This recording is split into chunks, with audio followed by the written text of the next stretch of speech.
You guys don't need to worry about me getting revenge from Diddy. I've got 3 moves that make sure he'll never be able to come after me or my family. First, I personally reached out to the victims' legal teams. The real reason he's not getting out is those buried cases behind the scenes. I provided legal funding for 7 victims who had been silent for years and brought in the top criminal attorneys in the country. Second, I bought up every potential post-release business deal he had lined up. I planned this 2 years in advance, so by the time he got sentenced and still had hope of getting out, every partner had already cut ties with him. Third, I don't just have evidence, I've got backups. This is an entire minefield that's been buried for 20 years. I uncovered every secret from the last 30 years. With testimonies from the victims, we interviewed over a dozen people he tricked, threatened, or violated. You think that's harsh? No, he destroyed other people's lives for decades. I'm just making sure he spends a few extra years in prison for it. I'm not afraid of his people, not afraid of his threats. I know he's still in there fantasizing about a comeback, but the truth is, he's never coming back. What we're in right now, it's really hard for y'all to discern what's real and what's true, you know? And I've been seeing y'all memes and stuff. People be making memes. I see the memes. I see them now. Some of that stuff is funny. Some of it's funny. But I haven't addressed any of this publicly, but I just want to say this very clearly. I don't have to do with Puffy, so y'all can stop all them memes.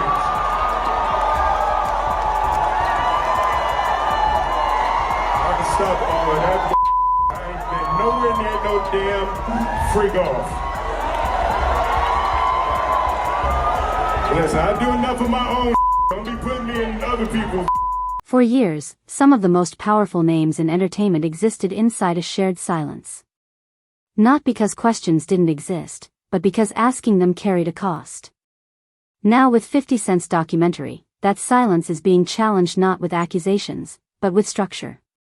As attention turns back to Diddy and the renewed scrutiny surrounding Will Smith, one question rises above the noise. What stayed hidden for years, not because it was invisible, but because silence made it untouchable. When you were dating J-Lo, Will Smith and Jada tried to pick her up on a threesome and you were gonna beat up Will Smith. Is that true?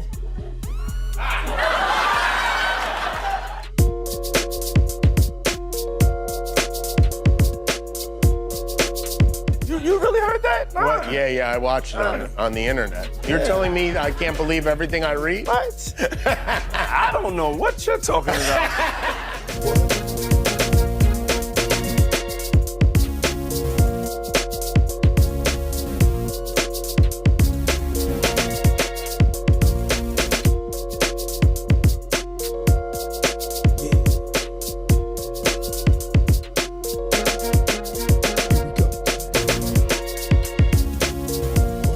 For years, Hollywood relied on a familiar defense. Say nothing. Wait it out. Let attention move on. That silence worked until it didn't. 50 Cent's documentary enters precisely at the moment when quiet becomes untenable. He should have never slapped Chris. I'm not watching the movie. It's not happening. You don't understand. Do you understand why he slapped Chris? Did you see in that moment from probably what he was dealing with? What was he dealing with? What the f was he dealing with? Something made him slap his brother. No, something didn't make him snap anything. He laughed at that bad joke that Chris said like everybody else. And then Jada looked at him and it was like the Manchurian Candidate. Not the Manchurian. Real life. If that shit ain't real life, It ain't real life. Just ain't real thing. Real life street stars. You know what time it is. Now, I have to ask before we get out, because I don't want to forget it. Your earrings just reminded me of Black Power, Black Excellence, and I just need your take on it because Emancipation comes out in 1 hour. Came out December 9th, which is today's the 9th, right? That's such a fucking below the belt fucking question. No, but I just got It's the only below the belt question that you asked because you already know what's gonna happen. Don't front. We've been down there. Fuck Will Smith. No, wait. He can kiss my ass. Wait. He should have never slapped Chris. I'm not watching the movie. Damn it. It's not happening. You don't understand. Do you understand why he slapped Chris? Did you see in that moment from probably what he was dealing with? What was he dealing with? Shit, I don't know. What the fuck was he dealing with? Something made him slap his brother. No, something didn't make him snap anything. He laughed at that badass joke that Chris said like every fucking body else. And then Jada looked at him and it was like the Manchurian Candidate. Not the Manchurian. Not the Manchurian, god damn it.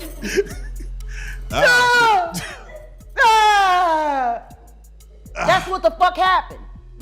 I thought there's a legion of women who said, I'm glad for Will fighting for his woman. Yeah, because they still want to believe that that sham of a fucking marriage is real. Oh. Well, there you go. He ain't never gonna be Tupac, and she proved it when she fucked August Alsina. Ooh, man. Yeah. They're both bisexual, they do weird things in their house, and young men have left their house fucking screaming to get away from them in their mentorship. Meek Mills. Bashir Gray. Reframing absence of comment as a story in itself. When a system protects itself through delay, the act of finally speaking is not neutral. It disrupts long-standing arrangements. If silence held power for years, what does its collapse reveal about what was being protected? It all started, we was in Atlanta. And this story starts when I'm with Puff and he's in the exotic bookstores and he's doing shopping, right? He's shopping, getting his stuff and everything like that. So, you know, this is the first time I was ever in an exotic bookstore with Puff. So, you know, I'm giving him his space. He's taking things off the shelves and stuff like that because they gave him a brown paper bag. When they gave him a brown paper bag, he was just putting stuff in there. So I said, damn, you know, he got to go put it on the counter and, you know, show everybody what he's getting. So as he going, I'm just looking at the places where he picking stuff from. So there's one part he picked up some things from up here on my left side. And then he picked like quite a few of them down. I'm like, okay. He put them in the bag. So when I went by there and I looked up there and it said butt plugs. And I was like, hey, yo. I was messing with him. Because people don't understand, you know, we was like friends. He was a part of the same gang. So I'm still gonna tease him. I'm still gonna mess with him and everything like that. I could do that. It wasn't just no security thing. So I say, yo, what are you getting this for? And it said butt plugs. And he was like, yo, can I do my shopping by myself? I said, yeah, you could do it by yourself, brother. And he started walking and everything like that. So when he got I just waited at the counter. So when he got to the counter, he didn't even have to show the guy nothing. He just gave the guy a wad of money. I mean, like he gave the guy a stack something like this. And Puff wasn't the dude that carried no 20s and no 50s and nothing like that. And I mean, like he just said, boom. And we walked out the store. So we had to leave Atlanta and go to North Carolina for a show. You understand? And it was him, this rapper, Sarah, and this other girl. We all got on a G5 jet, and we flew to G4 jet, and we flew to North Carolina. So, what stayed hidden was not a single incident but a pattern, relationships normalized by success, proximity explained away as coincidence. Diddy's influence existed openly yet rarely examined beyond achievement and access. Familiarity replaced scrutiny and repetition dulled curiosity. The implication is cultural rather than criminal. Patterns can remain unseen when they are treated as routine. How much remains hidden simply because everyone assumes it is normal? When they were in the room and they would go in the room with another couple, right? And I've seen some things happen in the jacuzzi. Like when I'm the only one could go to the room 9 times out of 10. When Puff was the one who, you know, was in the presidential suite, I'm the only one allowed. I gotta watch the door. No one could get into that door. I'm the only one that had the pass key or whatever. You know what I'm saying? And then sometimes you would hear a boom, boom, boom, boom, a thump or whatever the situation is and stuff like that. Yo, what's up? Everything good? and sometimes they will open the door. I'm right there by the door. Sometimes you see things you don't want to see. Hey, did they ever try to get you involved? Or Not at all. Offer you? Not at all. Puff did it one time, but that's in my book. When he was coming from Dallas, he had the snow bunnies. And I reneged on that. Nah, I'm good. Hey, did you see any celebrities Puffy did any of that stuff with, the swinger stuff with? Yeah, I did. Tell me about that.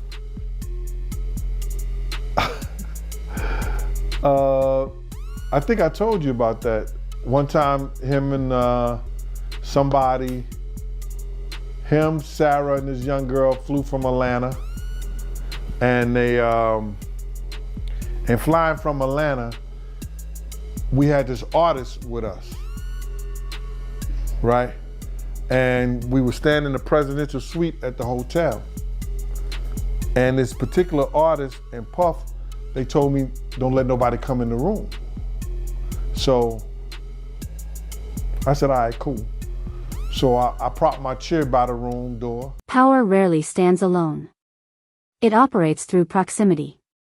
Those near it benefit quietly for years while risk accumulates unnoticed. In this ecosystem, distance is often strategic rather than instinctive. The movie Emancipation, how the fuck you gonna play in a movie called Emancipation and you can't emancipate yourself? Ooh. Bars. Cause you trapped in a hole. My nigga, you trapped in a hole. This bitch clowning you day after day after day after day. And once again, I hate saying these things because their children are dope. But Jaden's kind of MIA. And considering that he emancipated from their household at 16 and refused to come back, even to do family interviews. You know? Yeah. Willow's just kind of, she's dope. Too much shit happened in that fucking house. Too much shit happened in that fucking house. And meanwhile, I go to jail for defending my child and these niggas don't even get a CPS fucking visit for the kind of shit they kids see. You know? There you go. So yeah, I'll watch the movie when, I'll watch Emancipation when he emancipates himself from the hell that he lives in, that he tries to call marriage with that woman who still wished Tupac was alive. The closer one stands to influence, the higher the cost of asking questions too early. When proximity delivers opportunity first and consequences later, who is expected to absorb the risk when narratives shift? But enjoy the film, buy lots of popcorn. I ain't supporting shit he fucking do. He's a bad representation for black men. He is literally the epitome of a ballless man. I'm sick and tired of people making our black men look weak. I'm sick and tired of that shit because I don't know no nigga that would put up with the shit that bitch done put him through. Now you could justify staying because you ain't want to cut up the money because she would have got the child support and the alimony, but the kids is grown. So if you staying now, it's either because you being blackmailed to stay or you too lazy to go. He housebroken. That don't fit right for a Philly nigga.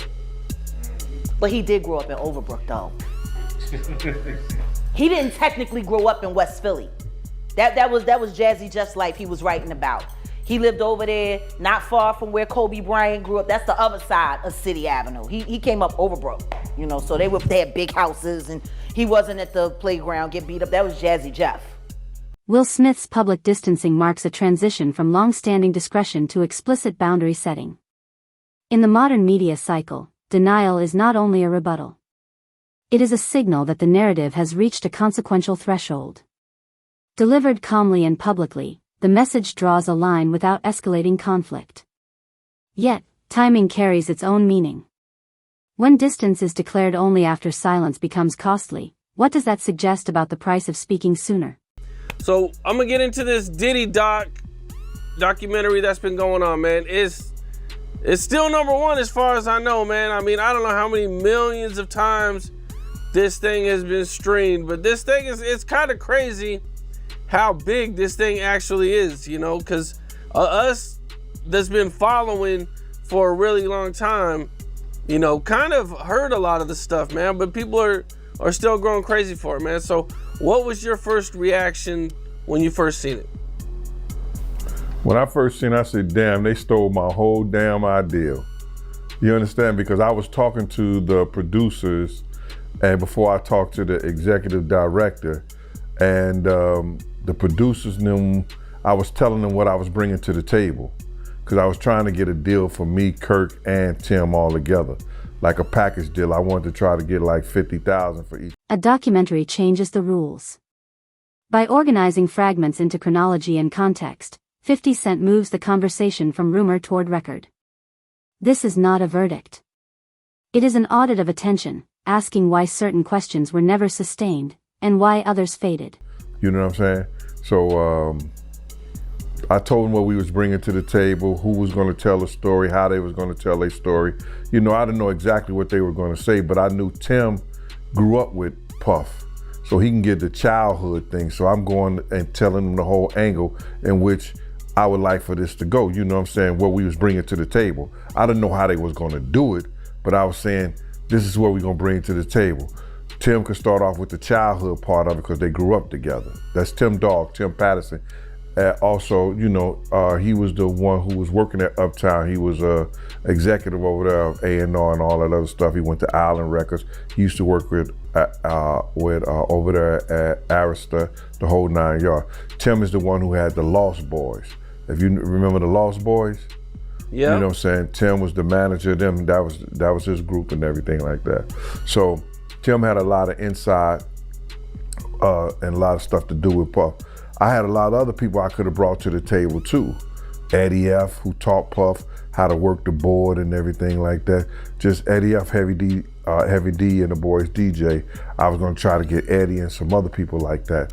But it fell through because the lady was telling me what somebody else didn't give me or what somebody else didn't pay me, and she was being disrespectful. You know what I'm saying?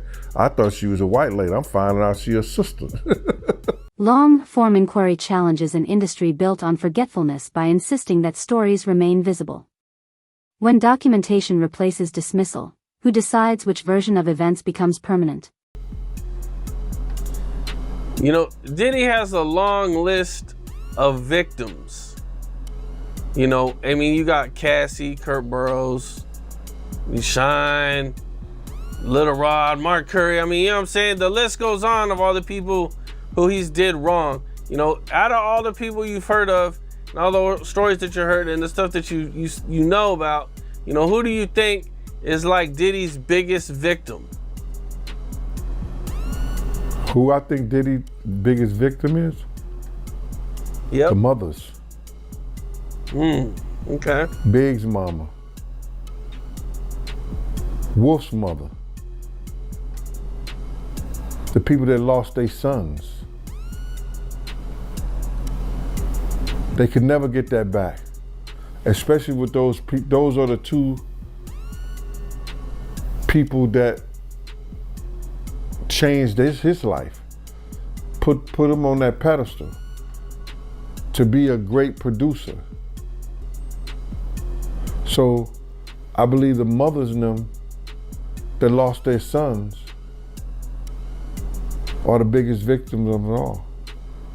Man, that's deep, man. That's crazy, man. You know, because I mean, you know, you brought up Big and the mom, and in the documentary they even talk about Diddy not paying for the funeral, acting like he's gonna pay it, but then billing it to Biggie. What was your thoughts on that? When you seen that, were you surprised when you seen that? No, I wasn't surprised, you know, because they said that when Big died, he built the estate. He took it out of Big's his budget. You understand what I'm saying? So yeah. I wonder who got the life insurance policy. It was crazy. What's up? This is Cam Capone. We got more content like this coming soon, so hit that like button, subscribe, and stay locked in to Cam Capone News. The response to scrutiny reveals how accountability is unevenly applied. Some figures face immediate consequences. Others remain insulated by brand value, legacy, or alliances. The renewed focus around Diddy alongside collateral attention on Will Smith exposes how protection can be structural rather than personal. The issue is not conspiracy but design. If accountability activates only when silence fails, can any system claim consistency? What makes you say that? Well, what I said is that isn't it weird that the government was so interested in Diddy's baby oil that they took 1,000 bottles away from his house? If the government took 1,000 bottles of baby oil and somebody had things what appeared to be baby oil, and then you have to listen to the prosecutor. He said that they seized 1,000 bottles what allegedly to be baby oil. Allegedly to be baby oil. So that's telling people that it wasn't baby oil. And people think that that was baby oil, they out their mind. I don't believe it was baby oil. Yo, bro, when they went up in there, they knew what they was gonna find. They knew what was ever in that baby oil or that those bottles that appeared to be baby oil, they knew about that at first. You gotta realize 9 times out of 10, that individual that got caught at the airport, that was supposed to be their carrier, told them what they was doing and what they had. I wouldn't put him past that he told them everything. So when they went up in there, they knew they had to take whatever was out there, and that thing that appeared to be baby oil, they took that. They gotta test every last one of them.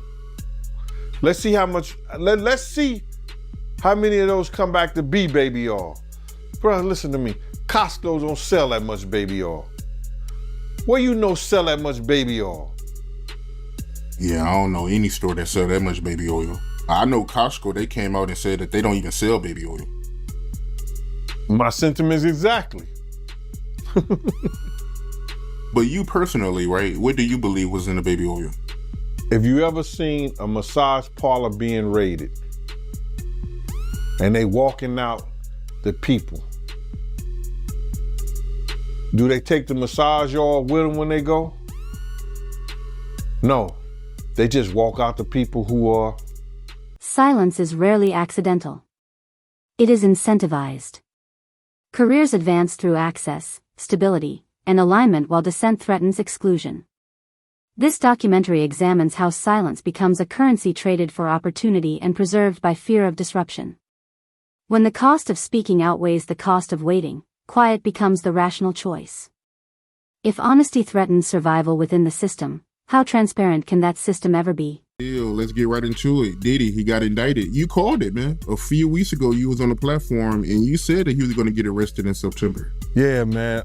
Anybody who in law enforcement or people know the law, when Homeland Security ran up into his house, people will tell you, or people knew that it was just a matter of time that they was going to indict him and bring him in to see the judge, bro. It was just a matter of time. I just figured out with the grand jury and their different sessions and stuff like that, and then what one of the witnesses told me, I just figured it out that it was going to be around September that they were going to bring him in, bro. People might not understand. It's difficult when you see a brother that has so much promise become an icon as far as in the music business and stuff that he did, to turn around and just tear his whole life down. But it's all because of his mentors and the people that trained him and taught him the music business. You know, it's all about the people who trained and taught him the music business, because Puff wasn't, he wasn't born a monster. You know what I'm saying? He was made into a monster, brother.